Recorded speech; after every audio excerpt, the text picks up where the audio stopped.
जय हिंद dear student. Centre of gravity के चैप्टर में हम लोग थोड़ा सा और आगे जान लें कि सेंटर ऑफ ग्रेविटी क्या होता है।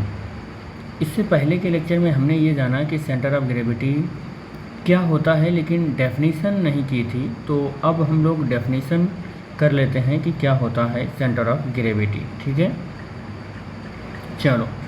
तो सेंटर ऑफ ग्रेविटी का डेफिनीसन मैंने यहाँ पर स्क्रीन पर दिखा रखा है।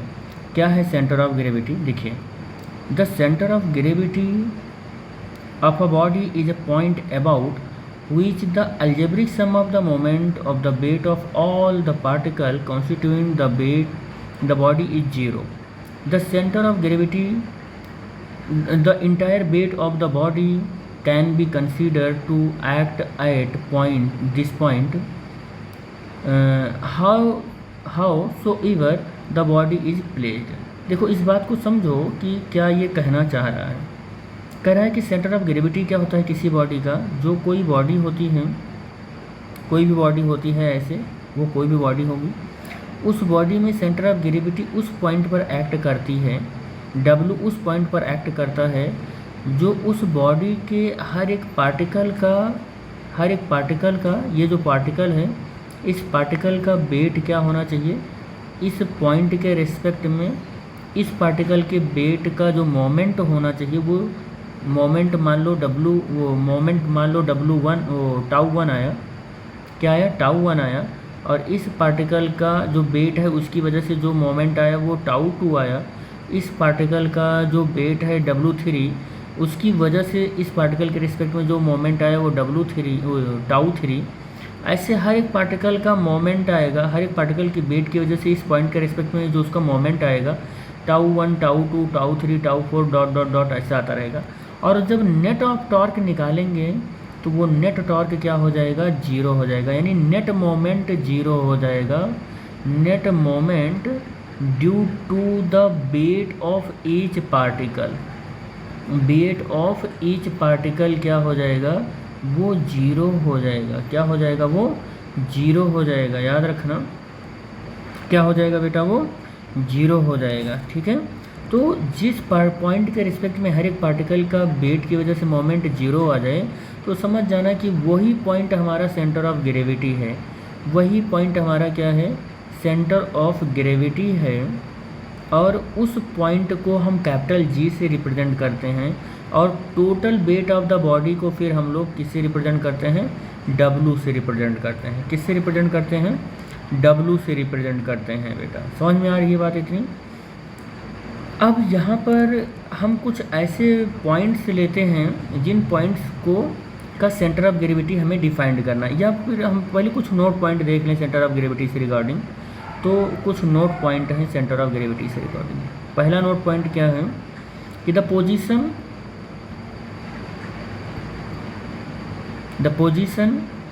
Of the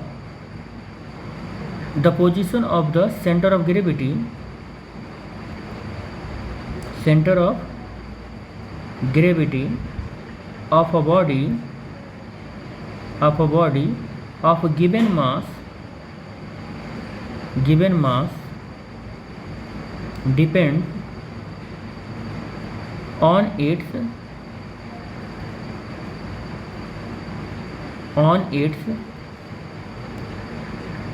shape, that is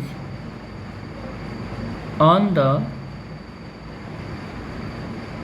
distribution of mass in it। तो आप ऐसा कह सकते हैं कि आप यहाँ पर एक लाइन और ऐड कर सकते हैं कि इट चेंज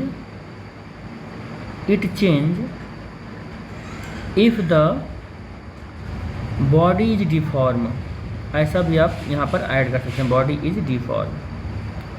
एग्जैक्टली आप तो समझ रहे हैं, वही मैंने लिखा है। क्या लिखा है मैंने? मैं बता देता हूँ आपको। मैंने ये लिखा है कि जो पोजीशन होता है centre of body, position of the centre of gravity जो होती है, सेंटर ऑफ ग्रेविटी की जो पोजीशन होती है किसी बॉडी की, वो कहाँ पर होता है, किस पर डिपेंड करता है, वो बॉडी के मास के ऊपर डिपेंड करता है, बॉडी की शेप के ऊपर डिपेंड करता है, बॉडी की साइज़ के ऊपर डिपेंड करता है, उसका शेप और साइज़ कैसा है। कह रहा है कि अगर on the distribution of the mass, अगर मास डिस्ट्रीब्यूशन बॉडी का डिफरेंट होगा तो सेंटर ऑफ ग्रेविटी भी डिफरेंट होगी। मतलब किसी भी सेम, जैसे मान लो कॉपर की 2 रॉड हैं, कॉपर की 2 रॉड हैं, कॉपर की 2 रॉड हैं, कॉपर की 2 रॉड हैं। अब अगर इनका शेप डिफरेंट है, एक का शेप ऐसे है, एक का शेप ऐसे है, तो ज़रूरी थोड़ी नहीं है कि कॉपर मटेरियल का बना हुआ है तो सेंटर ऑफ ग्रेविटी सेम ही होगा ना। तो सेंटर ऑफ ग्रेविटी इसका अलग जगह पर होगा, इसका अलग जगह पर होगा। मटेरियल से कोई मतलब नहीं है यहाँ, मतलब किस चीज़ से है, मास से, डिस्ट्रीब्यूशन से है, मास डिस्ट्रीब्यूशन से है, और शेप से है, और साइज से है। जैसे एग्जांपल के तौर पर मैं कहूँ तो मेरे पास अगर एक रॉड है, ऐसे एक रॉड है, तो इसका सेंटर ऑफ ग्रेविटी L/2 पर होगा। अगर इसकी पूरी लेंथ L है तो सेंटर ऑफ ग्रेविटी इसकी L/2 पर होगा, सेंटर ऑफ ग्रेविटी L/2 पर होगा। ऐसे मान लो एक मेरे पास सर्कल है, तो सर्कल की सेंटर ऑफ ग्रेविटी इसके ज्योमेट्रिकल सेंटर पर होगा। समझ में आ रही है बात। मान लो मेरे पास कोई एक सर्कुलर डिस्क है, सर्कुलर डिस्क मान लो यही है, ये सर्कुलर डिस्क है, मान लो कि सर्कुलर डिस्क ऐसे है, ये सर्कुलर डिस्क है, तो इसके ज्योमेट्रिकल सेंटर पर होगा। और अगर सर्कल है तो भी इसके ज्योमेट्रिकल सेंटर पर होगा, तो भी इसके ज्योमेट्रिकल सेंटर पर ही होगा इसका सेंटर ऑफ ग्रेविटी, सेंटर। तो आप देख रहे हैं कि इस तरीके से डिफरेंट शेप का अगर है, मान लो एक स्क्वायर है, एक मान लो क्या है, स्क्वायर है, तो स्क्वायर का सेंटर ऑफ ग्रेविटी कहाँ होगा। आप डायगोनल ड्रॉ कर दो, आप क्या करो, डायगोनल ड्रॉ करो, आप क्या करो, डायगोनल ड्रॉ कर दो। ये डायगोनल ड्रॉ करते हो, जहाँ पर ये इंटरसेक्ट करते हैं तो यहाँ पर इसका सेंटर ऑफ ग्रेविटी हो जाएगा, यहीं पर इसका सेंटर ऑफ ग्रेविटी हो जाएगा। एक आप रेक्टेंगल ड्रॉ कर लेते हो, रेक्टेंगल ड्रॉ करते हो, और आप इसका क्या करो, एक डायगोनल ड्रॉ करो, इसका ये डायगोनल ड्रॉ करो। अब जहाँ पर ये इंटरसेक्ट करते हैं यहाँ पर इसकी सेंटर ऑफ ग्रेविटी हो जाएगी। तो एक चीज़ आपने देख लिया कि सेंटर ऑफ ग्रेविटी कहाँ पर हो रहा है, जहाँ पर टोटल वेट उसका एक्ट करता है जिस पॉइंट पर, और उस हर एक पार्टिकल की वेट जो होती है, हर एक पार्टिकल का वेट की वजह से जो मोमेंट होता है, अगर वो 0 आ जा रहा है तो उसी पॉइंट को हम सेंटर ऑफ ग्रेविटी कहते हैं। It changes if the body is deform. कह रहा है सेंटर ऑफ ग्रेविटी ज़रूरी नहीं है कि एक ही जगह पर हो गया तो अब एक ही जगह पर रहेगा। अगर बॉडी को डिफॉर्म कर देते हो, बॉडी का शेप और साइज़ कुछ चेंज कर देते हो, शेप साइज़ कुछ अलग कर देते हो, तो सेंटर ऑफ ग्रेविटी ज़रूरी नहीं है कि वहीं पर रहे, सेंटर ऑफ ग्रेविटी भी चेंज हो जाता है, वो डिफरेंट पॉइंट पर सेंटर ऑफ ग्रेविटी हो जाता है। ठीक है, तो ऐसा होता है। सेकंड पॉइंट पे हम, तो यहाँ पर नोट नंबर 1 था, ये नोट नंबर 1 था, ये नोट नंबर 1 था। अब नोट नंबर हम 2 भी देख लेते हैं, नोट नंबर 2 देख लेते हैं, नोट नंबर 2 देख लेते हैं। ठीक है, नोट नंबर 2, नोट नंबर 2 में क्या है कि it is not necessary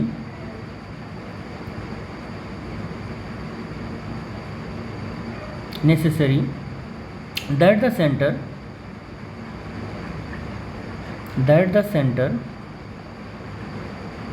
of gravity always be within the material of the body। बहुत इम्पोर्टेंट लाइन लिख दिया, ये बहुत इम्पोर्टेंट लाइन है बेटा। ये क्या है कि ये ज़रूरी नहीं है कि बॉडी का जो सेंटर ऑफ ग्रेविटी है हमेशा बॉडी के मास के अंदर ही हो, हमेशा मटेरियल के अंदर ही हो। कभी कभी सेंटर ऑफ ग्रेविटी बॉडी के मटेरियल के बाहर भी हो सकता है, और इसका बेस्ट एग्जांपल आप जानते होंगे, ये कि पीसा की मीनार है, 5.5 डिग्री या ऐसे कुछ पर झुकी हुई है, उसकी सेंटर ऑफ ग्रेविटी उस मटेरियल से बाहर है ना, ऐसा होता है। ठीक है, और सेंटर ऑफ ग्रेविटी ऐसा भी हो सकता है कि वहाँ पर हो जहाँ पर कोई मटेरियल ही ना हो, जहाँ पर कोई मटेरियल ना हो। आप जैसे देखें एग्जांपल के तौर पर, मैं आपको दिखा देता हूँ एग्जांपल के तौर पर, कि एक सर्कल है, इस सर्कल का सेंटर ऑफ ग्रेविटी यहाँ पर है, यहाँ पर तो मटेरियल ही नहीं है, यहाँ पर मटेरियल ही नहीं है, फिर भी सेंटर ऑफ ग्रेविटी यहाँ पर है। तो जहाँ पर मटेरियल नहीं है वहाँ भी सेंटर ऑफ ग्रेविटी हो सकती है, ये ध्यान देना है आपको, ठीक है। जैसे एक स्क्वायर है, तो एक स्क्वायर है, स्क्वायर में यहाँ पर देखो आप, यहाँ पर सेंटर ऑफ ग्रेविटी है, यहाँ पर सेंटर ऑफ ग्रेविटी है, यहाँ तो कोई मटेरियल ही नहीं है। तो ज़रूरी नहीं है कि सेंटर ऑफ ग्रेविटी जहाँ पर हो वहाँ पर मटेरियल हो, ये कंपलसरी नहीं है। सेंटर ऑफ ग्रेविटी वहाँ भी हो सकती है जहाँ मटेरियल नहीं है, ठीक है बेटा। थर्ड नोट पॉइंट क्या है, नोट पॉइंट में हम थर्ड पॉइंट क्या दिखाएंगे आपको, by the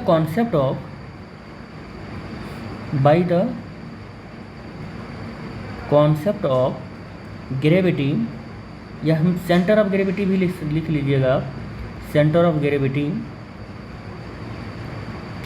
a body of weight W can be considered as a point particle of weight W at its centre of gravity. ये भी बहुत इंपॉर्टेंट पॉइंट है, हमने 3 नोट्स आपको लिखवाएं।